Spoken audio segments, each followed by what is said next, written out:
আমার ২২ বছরের কাজের লোক আমার ঘরেই ঘুমাতো। তাকে আমি সবসময় সাধারণভাবেই দেখতাম।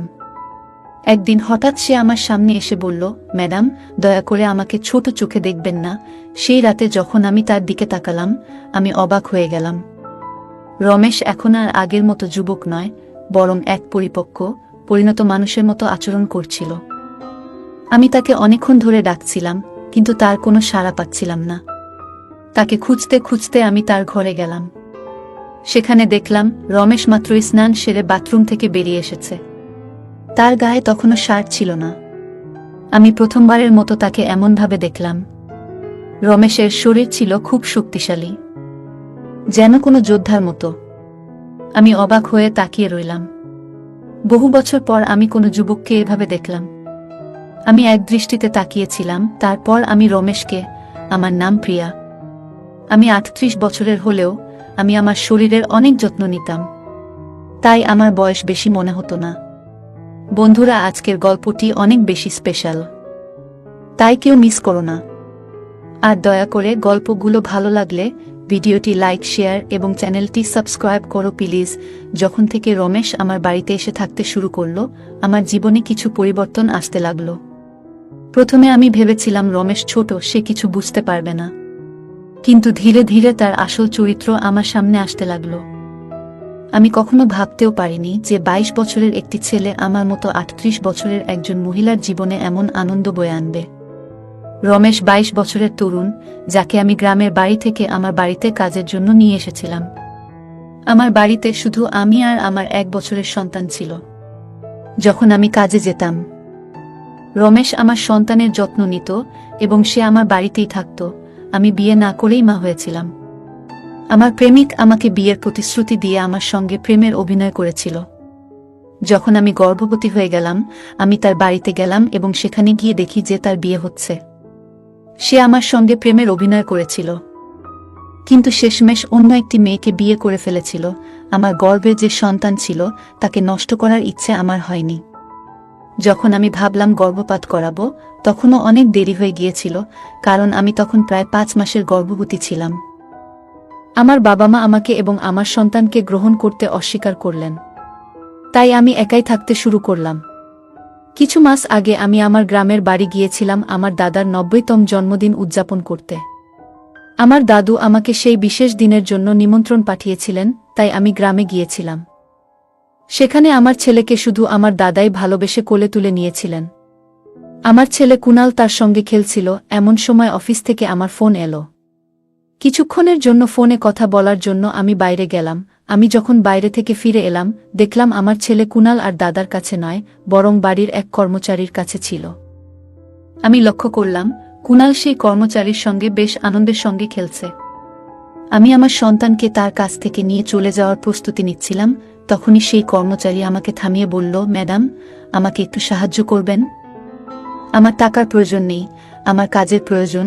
সে নিজেকে পরিচয় দিয়ে বলল, আমি রমেশ। আমি আগে এই বাড়ির গবাদি পশুর খোয়ারের দেখাশোনা করতাম, কিন্তু এখন বড় সাহেব গবাদি পশু বিক্রি করার কথা ভাবছেন। যদি আপনার কাছে কোনো কাজ থাকে, দয়া করে আমাকে দিন, আমার খুব প্রয়োজন। আমার বাবা মাও দিনমজুরি করেন, তাই আমার কাজের খুব প্রয়োজন। তখন আমি বললাম, আমার সন্তানের যত্ন নেওয়ার জন্য একজনের প্রয়োজন, কিন্তু এর জন্য তোমাকে শহরে যেতে হবে। আমি এই কাজের জন্য তোমাকে প্রতি মাসে ৭,০০০ টাকা দেব। রমেশ আমার প্রস্তাব শুনে শহরে আসতে রাজি হয়ে গেল। কুনাল তার সঙ্গে বেশ ভালোভাবে থাকত। এটা দেখে আমি রমেশকে আমার বাড়িতে নিয়ে আসার সিদ্ধান্ত নিলাম। রমেশ তখন থেকেই আমার বাড়িতে থাকত। সে বলেছিল প্রতি ৪ মাস পর পর যখন কিছু টাকা জমা হবে, তখন সে তার গ্রামে ফিরে যাবে। রমেশ সারা দিন আমার সন্তানের যত্ন নিত এবং ঘরের কাজে আমাকে সাহায্য করত। ১ মাস হয়ে গেছে রমেশ আমাদের বাড়িতে এসেছে, আর এই ১ মাসে সে নিজের কাজকে খুবই আন্তরিকতার সঙ্গে করেছে। তাকে আমার খুবই ভালো লাগত। রমেশের যত্নে আমার সন্তানের স্বাস্থ্যের উন্নতি হতে শুরু করেছিল এবং আমি অবাক হয়ে দেখলাম যে আমার ছেলে কুনাল, যে আমাকে আগে অনেক বিরক্ত করত, এখন রমেশের হাত থেকে খুব ভালোভাবে খাবার খাচ্ছে।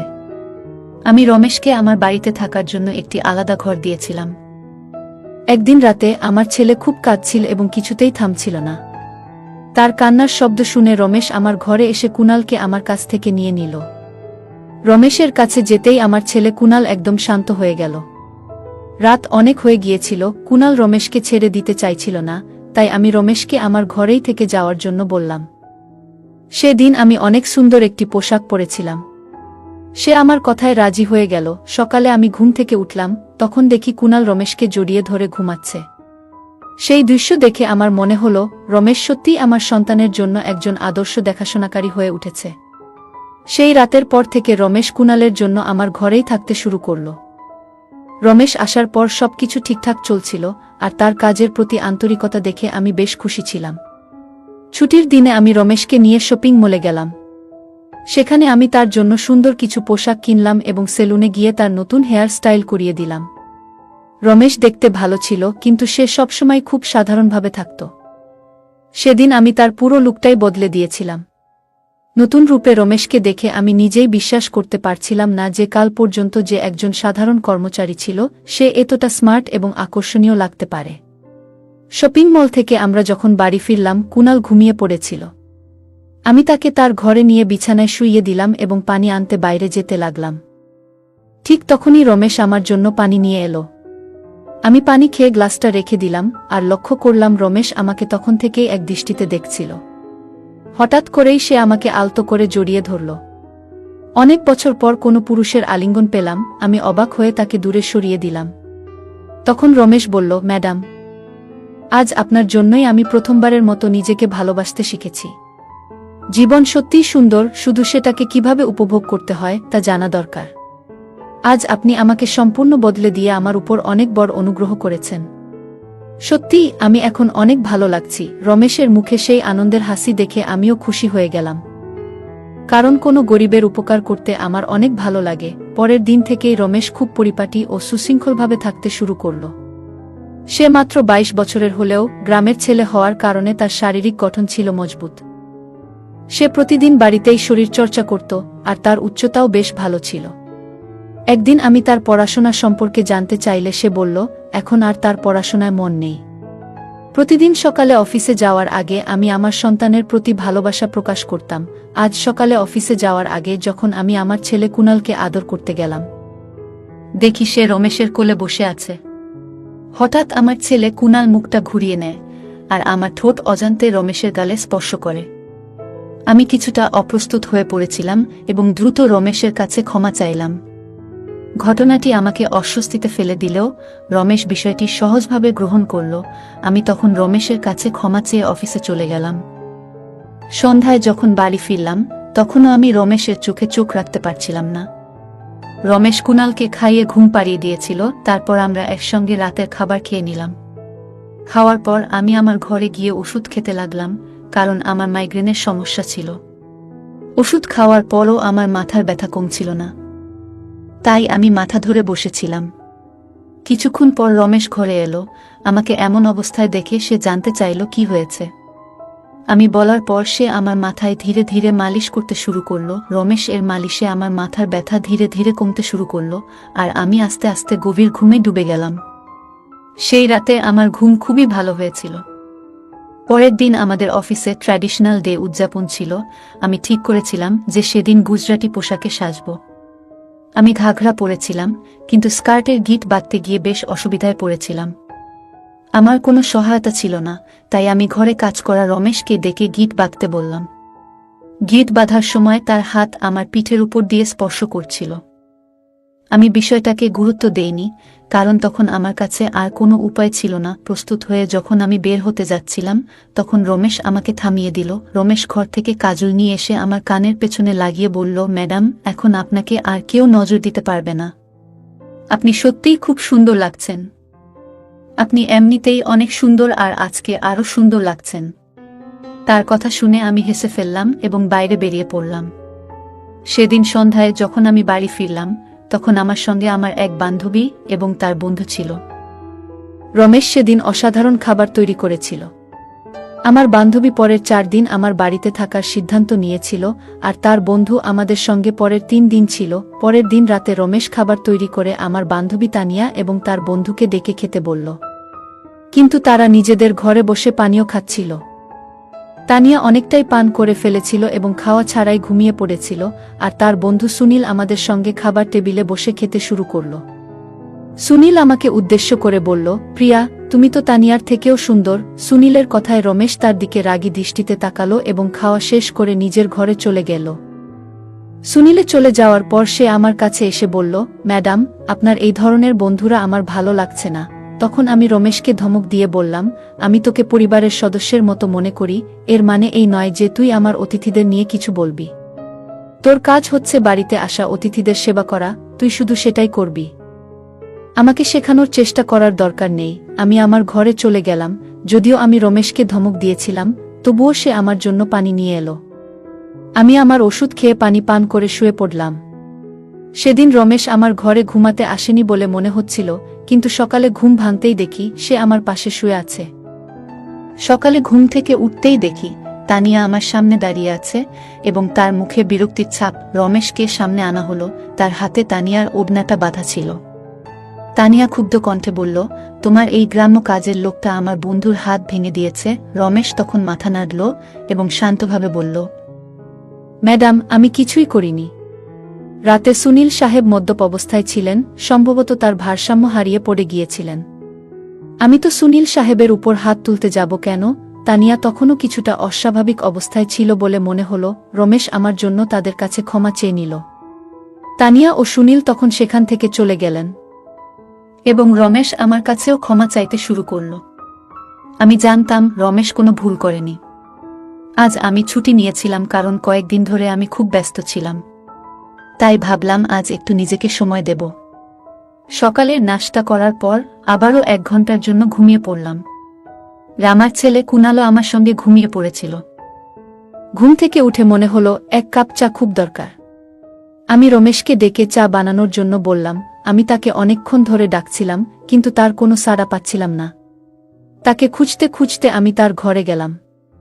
সেখানে দেখলাম রমেশ মাত্রই স্নান সেরে বাথরুম থেকে বেরিয়ে এসেছে। তার গায়ে তখনও শার্ট ছিল না। আমি প্রথমবারের মতো তাকে এমনভাবে দেখলাম।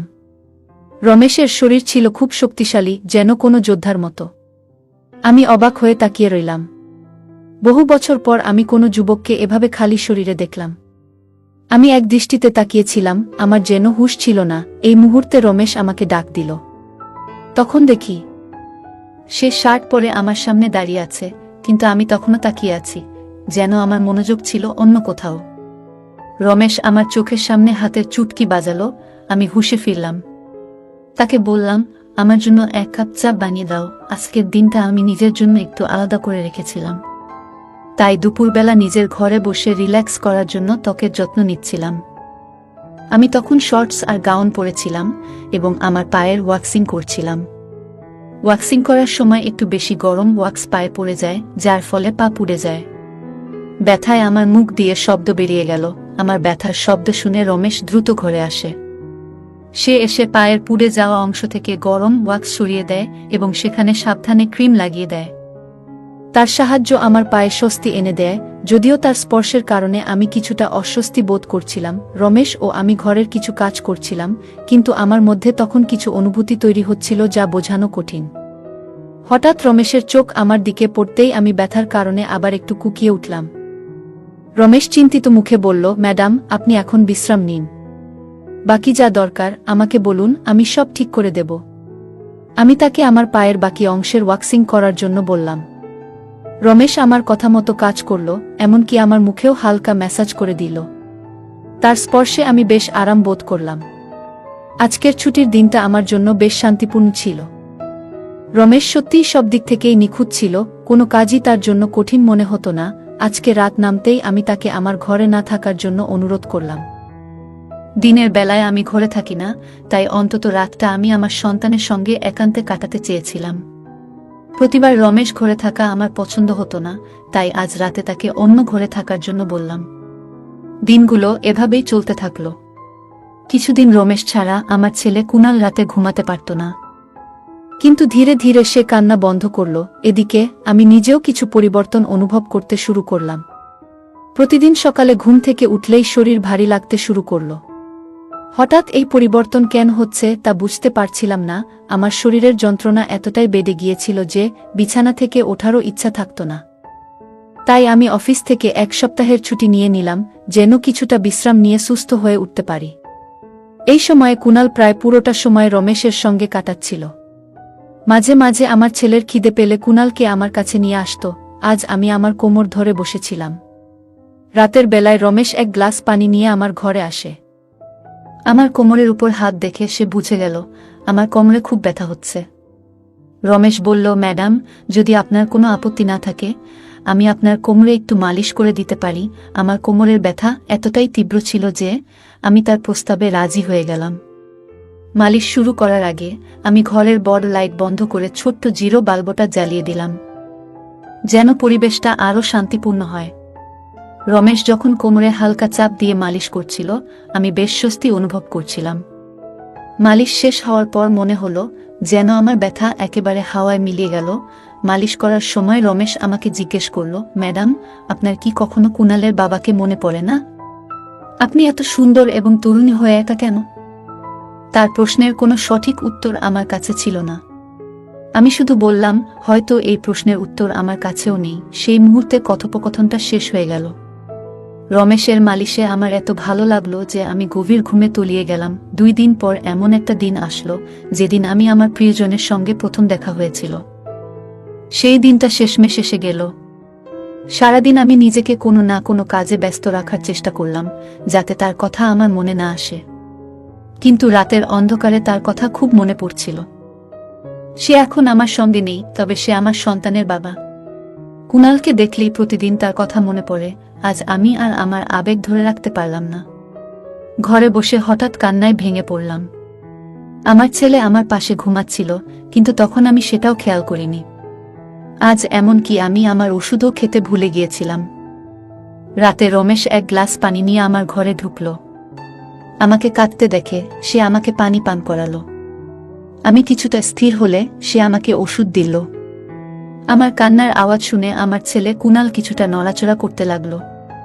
তখন রমেশ আমাকে নিজের ঘরে নিয়ে গেল। সেখানে গিয়ে আমি নিজের আবেগ সামলাতে না পেরে হঠাৎ রমেশকে জড়িয়ে ধরলাম। আমার অনুভূতিগুলো যেন বসেছিল না। আমার দুঃখের কারণ শুনে রমেশ নীরবে আমার চোখের জল মুছে দিল। আমি তার কাঁধে হাত রেখে বললাম, আজ আমি তোমার পাশে থাকতে চাই, একটু সান্ত্বনার খোঁজে। রমেশ কিছুটা বিস্মিত হয়ে বলল, ম্যাডাম, আমি তো এসব বুঝি না। তার কথা শুনে আমি হেসে ফেললাম এবং তাকে সান্ত্বনা দিয়ে পাশে বসালাম।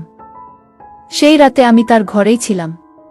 কিন্তু সকালে ঘুম থেকে উঠে দেখলাম সে সেখানে নেই, শুধু তার শার্টটা পরে আছে। বাইরে গিয়ে দেখলাম রমেশ কুনালকে দুধ আর বিস্কুট খাওয়াচ্ছে। আমি আমার ছেলের কথা ভুলে গিয়েছিলাম, কিন্তু রমেশ ভোলেনি। সে আমাদের দুজনকেই খুশি রেখেছিল। রাতের ক্লান্তির কারণে আমি সকালে বেশ দেরি করে উঠেছিলাম। সারাদিন রমেশ আমার সঙ্গে চোখ মিলায়নি। আজ আমার বন্ধু তানিয়া আমার সঙ্গে দেখা করতে এলো। সে রমেশের দিকে একবারও তাকায়নি। রমেশ এসে তাকে পানি দিল এবং তারপর চুপচাপ ঘর থেকে বেরিয়ে গেল। কিছুক্ষণ কথা বলার পর তানিয়া চলে যাওয়ার জন্য তৈরি হল। যাওয়ার সময় সে বলল, যত দ্রুত সম্ভব তোমার কাজের ছেলেটাকে এখান থেকে বিদায় করে দাও। বাইরে থেকে যতটা সরল মনে হয় সে আসলে ততটা সরল নয়। তানিয়ার কথাটা আমি তেমন গুরুত্ব দিলাম না। রোজকার মতোই রাতের খাবার শেষে রমেশ আমার ঘরে 1 গ্লাস পানি নিয়ে এলো। সে কুনালকে ঘুম পাড়িয়ে দিয়েছিল। আজ কুনাল হলঘরে দোলনায় ঘুমাচ্ছিল আর রমেশ তার দেখভাল করছিল। আমি ঘরের লাইট বন্ধ করে ঘুমিয়ে পড়লাম।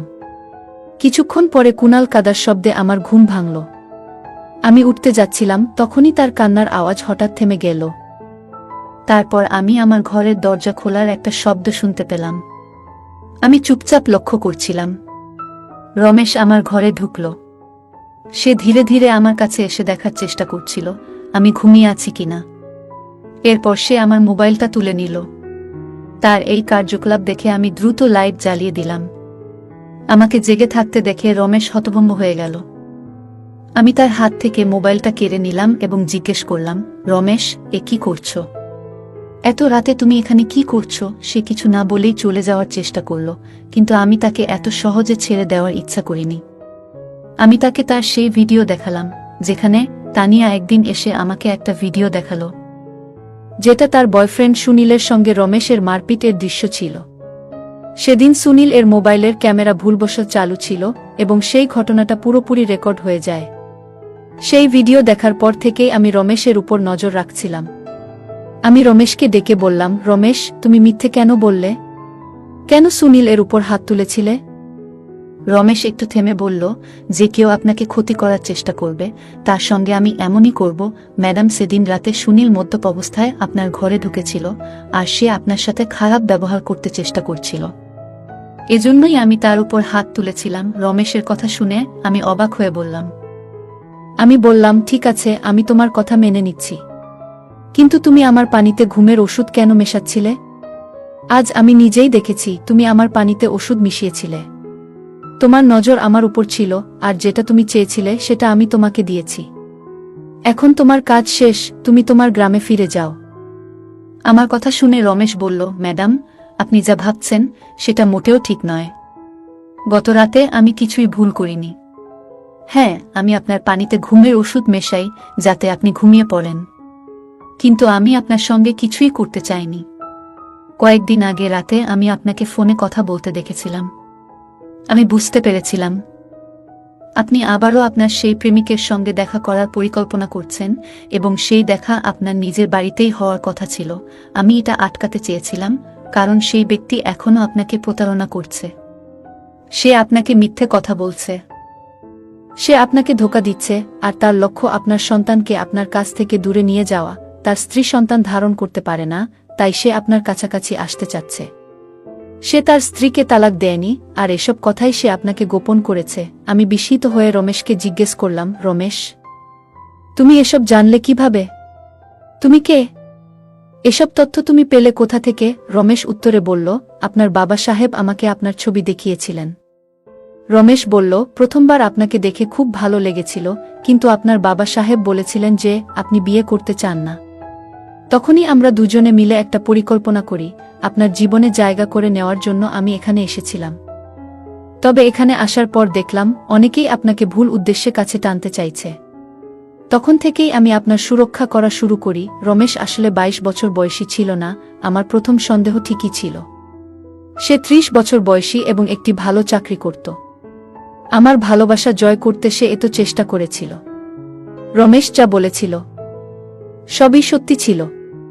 সে আমার প্রেমিক সম্পর্কে যা কিছু বলেছিল তার সবকিছুই সঠিক প্রমাণিত হয়েছে। রমেশের মতো একজন সৎ জীবনসঙ্গী এবং আমার সন্তানের জন্য একজন দায়িত্বশীল বাবা পাওয়া আমার জন্য সত্যিই বড় সৌভাগ্যের ব্যাপার। আমি আমার পুরনো প্রেমিকের প্রতারণা থেকে বেঁচে গেছি। আজ আমি রমেশ, যার আসল নাম বিজয়, তার সঙ্গে খুব সুখী। সে আমাকে এবং আমার সন্তানকে অনেক ভালোবাসে। আমার বাবা সাহেবের কারণেই আজ আমি আমার নতুন পরিবার শুরু করতে পেরেছি। রমেশের মতো একজন জীবনসঙ্গী পাওয়া আমার জন্য সত্যিই আশীর্বাদ। বন্ধুরা, যারা সত্যিকারের ভালোবাসে তারা কখনো কোনো কঠিন সময়ে আপনাকে ছেড়ে যাবে না। সম্পর্ক টিকিয়ে রাখার জন্য কোনো কারণের প্রয়োজন হয় না, কিন্তু সম্পর্ক ভাঙার জন্য একটা অজুহাতই যথেষ্ট। এই ছিল আজকের আমাদের ছোট্ট গল্প। গল্পটা কেমন লাগলো জানাতে ভুলবে না। আরও মজার মজার রোমান্টিক গল্প শুনতে চাইলে ভিডিওটি লাইক, শেয়ার এবং চ্যানেলটি সাবস্ক্রাইব করতে এবং বেল আইকনটি ক্লিক করতে ভুলবে না। ধন্যবাদ।